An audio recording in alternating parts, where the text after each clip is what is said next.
jungle audio jungle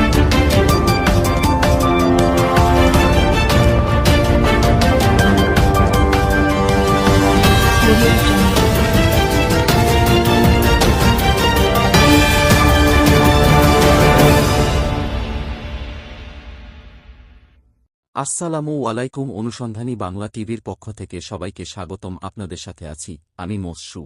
Bochaganj থানায় অভিযোগ entry না হওয়ায় প্রশ্নের মুখে পুলিশ প্রশাসন। দিনাজপুরের বোচাগঞ্জ থানায় ভুক্তভোগী মোহাম্মদ মজিদ খানের অভিযোগ দায়ের করার পরও তা এন্ট্রি করা হয়নি বলে অভিযোগ উঠেছে।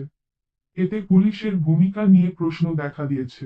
অভিযোগ অনুযায়ী ঘটনাটি 16,09,200 টাকা চুরির সঙ্গে সংশ্লিষ্ট। ভুক্তভোগী দাবি করেছেন, থানার ভারপ্রাপ্ত কর্মকর্তা জাহিদ হাসান সরকার ও তদন্তকারী এসআই প্রদীপ তার অভিযোগ যথাযথভাবে আমলে নিচ্ছেন না। মোহাম্মদ মজিদ খান জানান, তার অভিযোগ দীর্ঘ সময় ধরে উপেক্ষিত রয়েছে।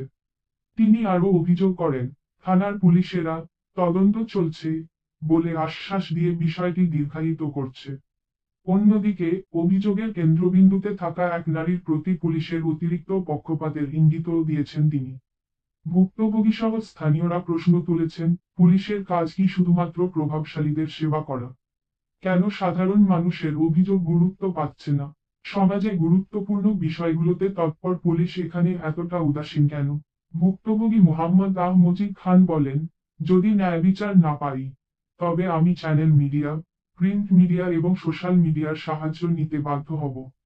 তিনি বোচাগঞ্জ থানার ভারপ্রাপ্ত কর্মকর্তা এবং সংশ্লিষ্ট তদন্ত কর্মকর্তার দৃষ্টি আকর্ষণ করেছেন এবং বিষয়টির দ্রুত নিষ্পত্তির দাবি জানিয়েছেন। এছাড়া স্থানীয় সেতাবগঞ্জবাসীও এ বিষয়ে দ্রুত এবং সঠিক তদন্তের মাধ্যমে দোষীদের বিরুদ্ধে আইনানুগ ব্যবস্থা গ্রহণের দাবি জানিয়েছেন। পুলিশ প্রশাসনের অবস্থান এ বিষয়ে এখন পর্যন্ত থানার কোনো মন্তব্য পাওয়া যায়নি। তবে এই অভিযোগ পুলিশের স্বচ্ছতা এবং দায়িত্ববোধের ওপর নতুন করে প্রশ্ন তুলেছে। শিগগিরই যদি এই সমস্যা সমাধান না হয়, তাহলে বিষয়টি বড় আকারে জনগণের নজরে আসতে পারে বলে আশঙ্কা করছেন স্থানীয়রা।